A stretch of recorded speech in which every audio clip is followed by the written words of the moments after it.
प्रभाकर बखलेजी आणि बीडचे असणारे उमेदवार आहेत अशोक हिंगे, या तिघांची ही निशाणी गॅस सिलेंडर आहे हे आपण सगळ्यांनी लक्षात ठेवलं पाहिजे.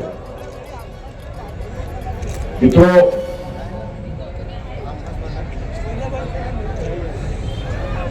या निवडणुकीमध्ये आपण असताना पाहिलंय,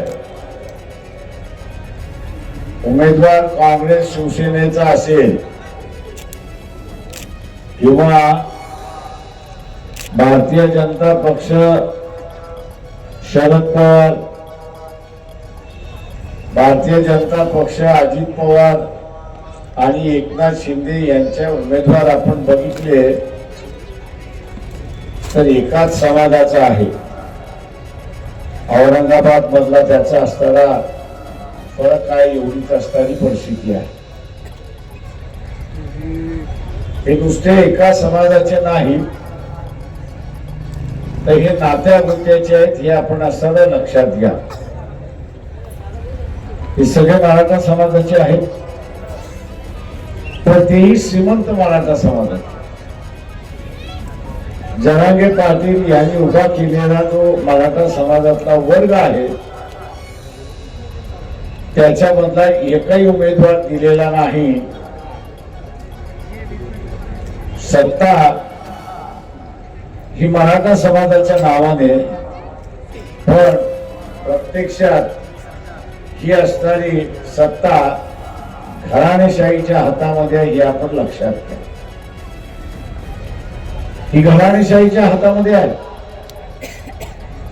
आणि म्हणून मराठवाड्याचा विकास झाला नाही. आपण बोलतो की मराठवाड्याचा विकास झाला पाहिजे. रेल्वेसाठी इथे लढा द्यावा लागला, मीटर गेज पासून ब्रॉड गेज करायला. पण ब्रॉड गेज झाली, पण ब्रॉड गेज सुद्धा सिंगल लाईन झाली, ती डबल लाईन अजून झाली नाही अशी असणारी परिस्थिती आहे. डबल लाईन कदाचित झाली असती तर मराठवाड्यामध्ये येण्या जाण्याचा वेळ जो आहे तो अर्धा कमी झाला असता अशी परिस्थिती आहे. आणि वेळ वाचतो म्हटल्यानंतर उद्योग सुद्धा आले असते अशी परिस्थिती आहे. मध्यंतरी आपण बघत असाल की औरंगाबाद हे विकसित होते असं वाटतं. वेगवेगळ्या कंपन्या यायला लागल्या, त्याच्यातल्या फक्त असणाऱ्या 4-5 कंपन्या किती उरलेल्या कंपन्या भूर झाल्या अशी परिस्थिती आहे. आणि त्याचं कारण आहे की ज्या काही सोयी सवलती दिल्या पाहिजे महाराष्ट्र शासनाने दिल्या नाही. मराठवाडा मागासलेला भाग आहे म्हणून मागासलेला भाग राहिला पाहिजे अशा दृष्टीने महाराष्ट्र शासन बघत आलं अशी परिस्थिती आहे. माझं आव्हान आहे आपल्या सगळ्यांना की आपल्याला असणारं हे बदलायचं असेल तर इथलं सत्ता परिवर्तनातलं बदल झालं पाहिजे. आणि सत्ता परिवर्तनातला बदल झाला तर मराठवाड्याचा विकास झाल्याशिवाय राहणार नाही हे आपण लक्षात घ्या. ज्या घराणेशाहीला आपण सत्ता देतोय, ज्या घराणेशाहीला आपण असणारा सत्ता देतोय ते शरीराचा एक डावा हात आहे आणि एक उजवा हात आहे. तो शरीरातला डावा हात आणि उजवा हात आहे. सत्ता उजव्या हातात आली काही, डाव्या हातात आली काही, ती शरीराकडेच आली म्हणजे कुटुंबाकडे आली अशी परिस्थिती आहे. आणि म्हणून आपल्याला या ठिकाणी नाचवण्यात आलं.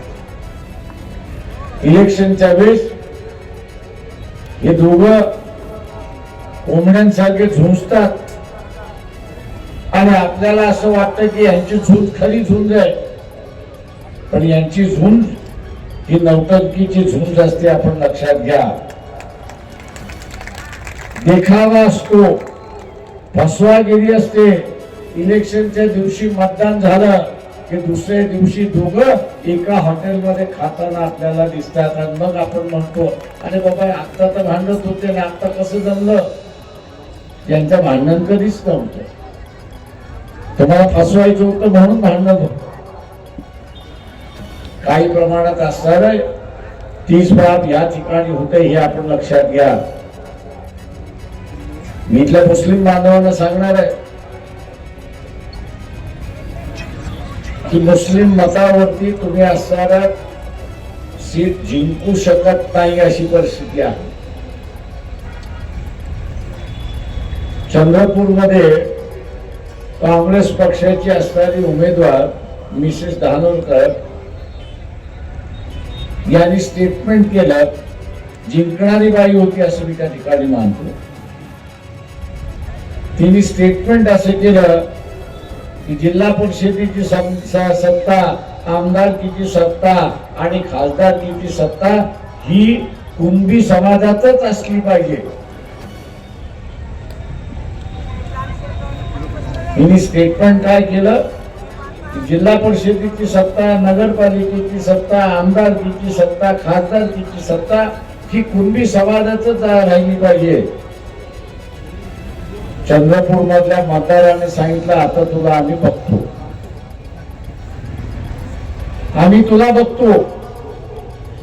आणि आता चंद्रपूर मधल्या ही सीट तिसऱ्या क्रमांकावरती गेल्या असे मला लोक त्या ठिकाणी म्हणत होते की फक्त कुंभ्यांना मतदान पाहिजे असेल तर कुंभ्यांनीच मतदान करावं, आम्ही कुंभ्यांच्या विरोधात मतदान करणार, ही भूमिका त्या ठिकाणी झाली.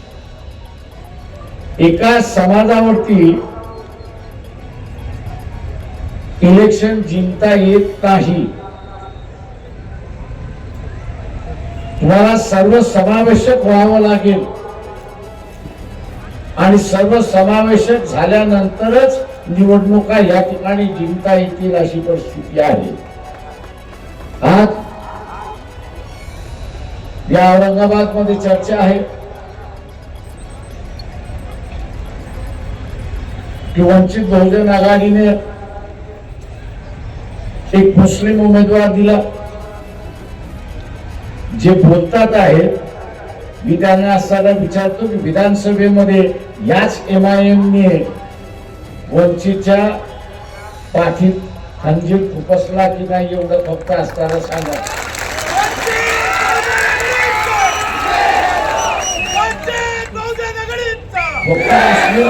मतांवरती असणारा MIM चा उमेदवार जिंकून आला नाही.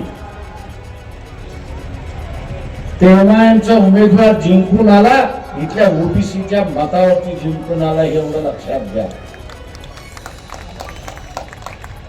मुस्लिम कार्यकर्ता मुसलमानाच्या विरोधात भूमिका घेत नाही.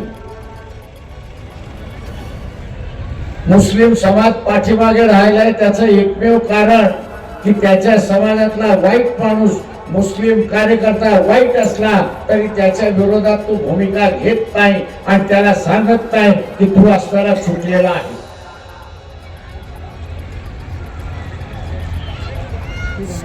किंवा ओएसी असेल किंवा इतर कोणी असतील, युती केल्यानंतर युतीचा धर्म हा निभावावा लागतो. तो निभावता येत नसेल तर युत्या करू नका.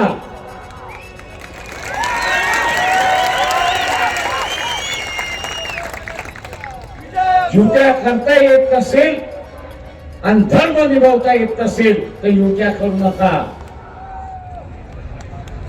मुस्लिम बांधवांना माझं असं आव्हान आहे की हिंदू समाजामधला जो सेक्युलर मिजाज आहे त्यांनी आपल्या समाजाच्या विरोधात जाऊन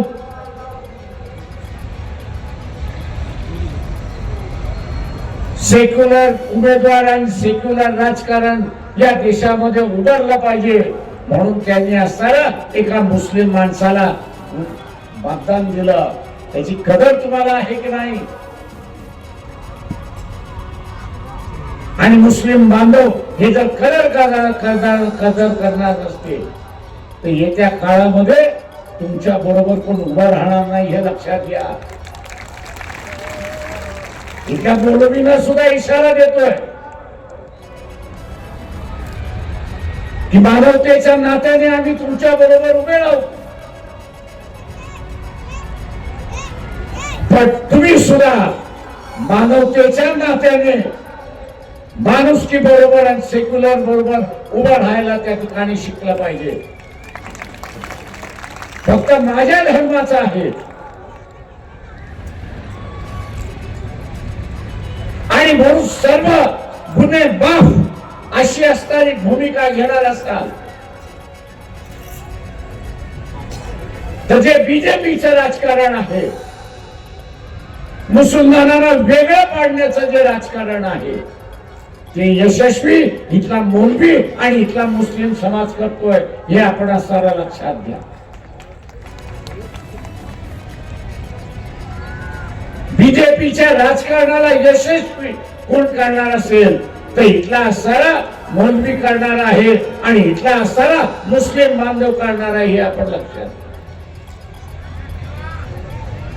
इथल्या हिंदू समाजामधल्या सेक्युलर विचाराचा दुवा, हिंदू समाजातला जो सेक्युलर विचाराचा आहे त्यांनी असं सांगितलं की मी धर्म बघणार नाही, मी धर्म बघणार नाही, त्या माणसाचं कर्तृत्व बघणार आणि त्याला मतदान त्या ठिकाणी. त्यांनी मागच्या वेळेस दिलं, ते मागच्या वेळेस दिलं. जी मुसलमानाची भावना ते आम्हाला इथे असणारा हिंदू मतदान देत नाही आणि जिंकत नाही ती सगळी पार मोडीत काढली अशी गोष्ट ती पूर्ण मोडीत काढली आणि या देशातला सेक्युलर हा मुसलमानाला सुद्धा जिंकू शकतो हा इतिहास त्यांनी निर्माण केला. हा इतिहास निर्माण केला. हा इतिहास तुम्हाला कायम करायचा आहे की नाही हा त्याच्यातला महत्वाचा भाग. हा जो इतिहास निर्माण झालेला आहे तो इतिहास तुम्हाला कायम ठेवायचा आहे की नाही हा त्याच्यातला असणारा महत्वाचा भाग.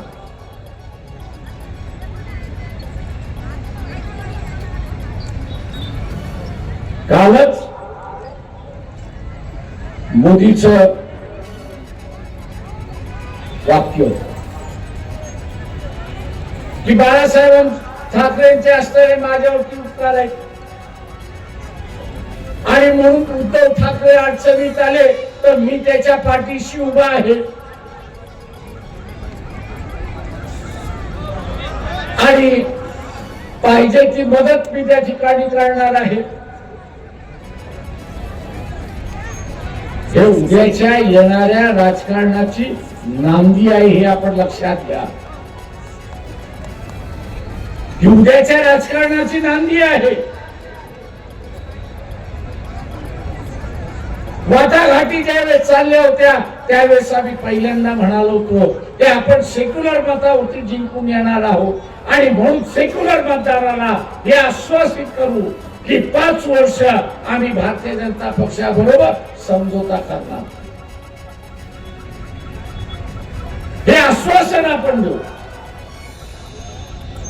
हे आश्वासन द्यायला राष्ट्रवादी तयार नव्हती आणि हे आश्वासन द्यायला शिवसेना ही तयार नव्हती. शिवसेनाही तयार नव्हती.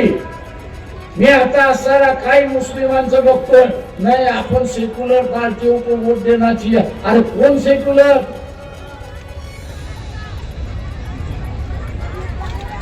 कोण सेक्युलर?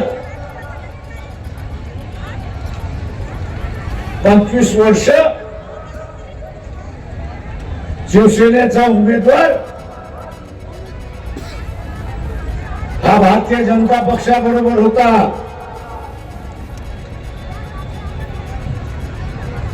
भारतीय जनता पक्षाबरोबर होता. तिथं जमलं नाही की मुद्दामून फाटून घेतलं की आपल्याला 48 जागा जिंकायच्या आहेत आणि म्हणून फारकत घेऊन इथे असताना युती घेतली.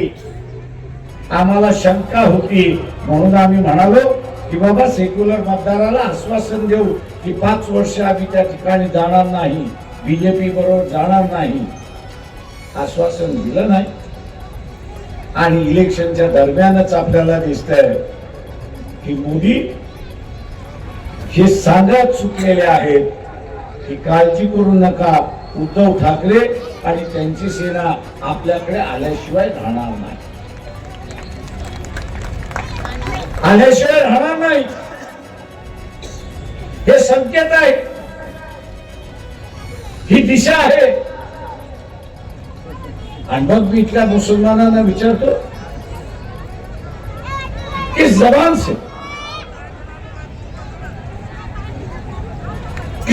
से आप ये कह रहे हैं?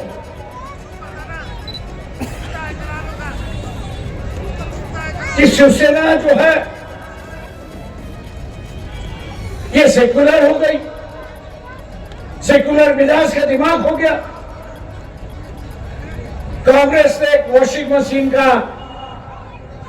एडवर्टाइजमेंट दिया और कहा है कि मोदी जी वॉशिंग पाउडर डाल के उनको धुलाते हैं और उनका दाग जो है, दामन का दाग जो है वो निकल जाता है. मैं इन मुसलमानों से पूछना चाहता हूं कि कांग्रेस ने ऐसी कौन सी मशीन निकाली,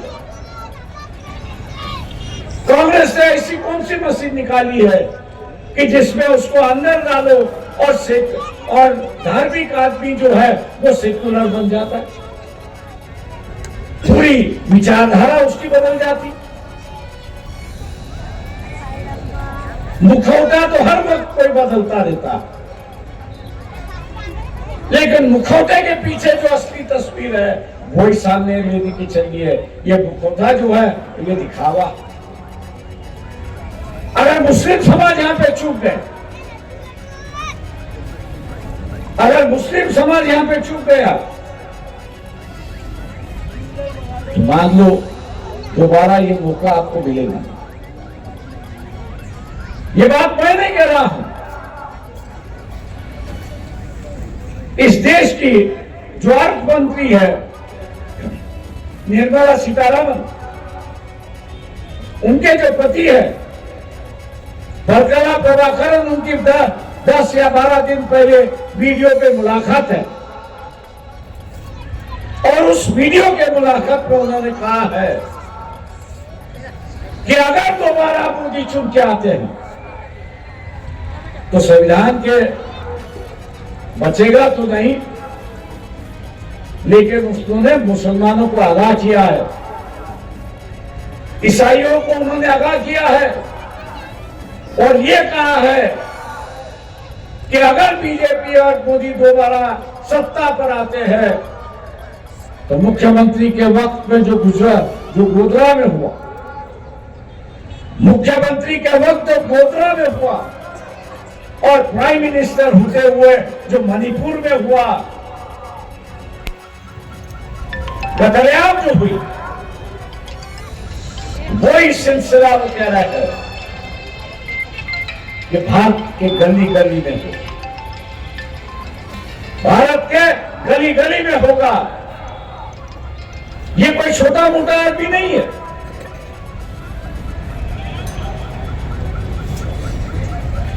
जिसके बीवी के हाथ में इस देश की पूरी तिजोरी है और उसके सही के बिना, सिग्नेचर के बिना या कुछ हिलता नहीं है, ऐसे व्यक्ति आपको आगाह कर. इसलिए इस बात को नजरअंदाज मत करें, इस बात को आप नजरअंदाज मत करना. कुछ लोग मुझे कहते हैं इतिहास का दोहराना कि हम तो लड़ने वाली कौन. मैं उनसे ये पूछता फिर गोधरा में क्यों नहीं लड़े भैया? बदले की भावना कहते फिर गोधरा में क्यों नहीं बदला लिया? ये जो इतिहास जो है वो सबक सिखाता है कि वे हम लोग लड़ना चाहिए. ये नहीं कि उसकी दुआ दे के हम लोग ये करें. अगर हम लड़ेंगे नहीं तो अपने आप को बचाएंगे नहीं, और लड़ना है तो या इस बार वोट के माध्यम से लड़ना है, और यही देखना है कि हम लोग दोबारा इतिहास इस औरंगाबाद में दोबारा।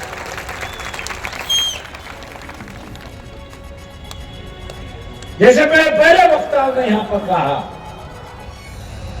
कि जो वंचित बहुजन अघाड़ी के साथ में जो मतदार है, वंचित बहुजन अघाड़ी के साथ में जो मतदार है, वो मतदार आज भी अफसर के साथ है, आज भी अफसर के साथ है। और मैं मुसलमानों से पूछता हूं, आप हारने वाले के साथ जुड़ोगे या जीतने वालों के साथ जुड़ोगे?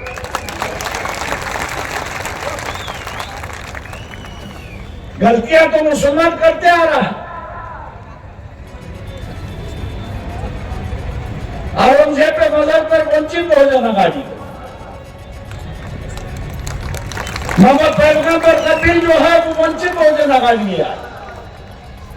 हिजाब के खिलाफ यही सम्मेलन होने वाला था और उस व्यक्ति का सत्कार होने वाला था, कौन कह रहा था? यहां वंचित बहुजन अघाड़ी। और मैं नहीं समझता कि आपके रुझान जो है वो कांग्रेस की तरफ है कि जिसने आपके समाज को एक उम्मीदवारी दी। महाराष्ट्र में एक भी उम्मीदवारी नहीं, राजस्थान में एक उम्मीदवारी नहीं, मध्य प्रदेश में एक उम्मीदवारी नहीं। और मुसलमान आज ये कह रहा है कि हम कांग्रेस के साथ जुड़ो। जो गलती आप लोग ने पिछली बार की, मुस्लिम समाज ने तो पिछले बार जो गलती की और उसकी वजह से बीजेपी आई है, और उसकी वजह से बीजेपी आई है। इस बार भी अगर मुस्लिम समाज गलती करेगा,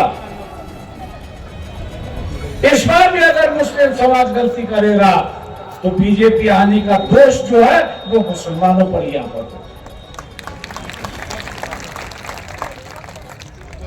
मुसलमान क्या चाहता है कि बीजेपी की सरकार ना आए, नरेंद्र मोदी प्राइम मिनिस्टर ना बने। वंचित बहुजन अघाड़ी भी वही एजेंडा लेके चली। फिर आपको जुड़ने से कतराते क्यों?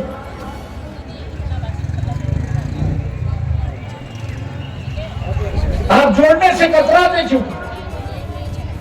आपका मजहब तो यह सिखाता है कि जिस पर जुल्म हो रहा है, अत्याचार हो रहा है, उसको साथ दो, उसके साथ हो तो अल्लाह आपको दुआ दो। यहां मालियों को टिकट नहीं है, धनगरों को टिकट नहीं है, और किसी समाज को नहीं दिया। और अत्याचार जो होता है वो जिनको टिकट दिया हुआ है कांग्रेस वालों ने, वही तो अत्याचार मुसलमानों पे कर रहा है। इस बात को आप भूल गए। एक नया रास्ता, दोस्ती का रास्ता, भाईचारे का रास्ता, विश्वास का रास्ता, सेक्युलर का रास्ता वंचित बहुजन अघाड़ी आपके सामने रखा। वंचित बहुजन अघाड़ी आपके सामने रखा। आज बीजेपी और नरेंद्र मोदी ये कह रहे हैं, इनडायरेक्टली कह रहे हैं कि कांग्रेस का जो एजेंडा है वो मुस्लिम लीग का एजेंडा है, और उसके आगे जाके ये कह रहे हैं कि देश का बंटवारा हो। कभी आपने सोनिया गांधी, राहुल गांधी, खड़गे ने इसके खिलाफ का बयान दिया, यह आपने सुना है? जिनकी हिम्मत नहीं है अपनी इज्जत बचाने की हिम्मत नहीं है, वो आप लोगों की क्या हिफाजत करें? आपकी अगर हिफाजत करना है तो आपको ही हिफाजत करना जरूरी है। और इसलिए मैं आप लोगों से ये कहता हूं कि हम लोग की कोशिश है कि मुस्लिम समाज अपने पैरों पर खड़ा हो, और इसलिए इस इलेक्शन में 5 जगह जो है वो मुसलमान कैंडिडेट हम लोग ने उतारे। अफसर खान उसमें से एक है। वक्त हो चुका है, वक्त हो चुका है। इसलिए मैं आपसे गुजारिश करता हूं, विनती करता हूं, ये तीनों उम्मीदवारों की जो निशानी है ये गैस सिलेंडर है। गैस सिलेंडर का सामने का बटन दबाकर इनको भारी उम्मीदों से जिताइए। इन्हीं नजरों के साथ नजर लेता हूं। खुदा हाफिज।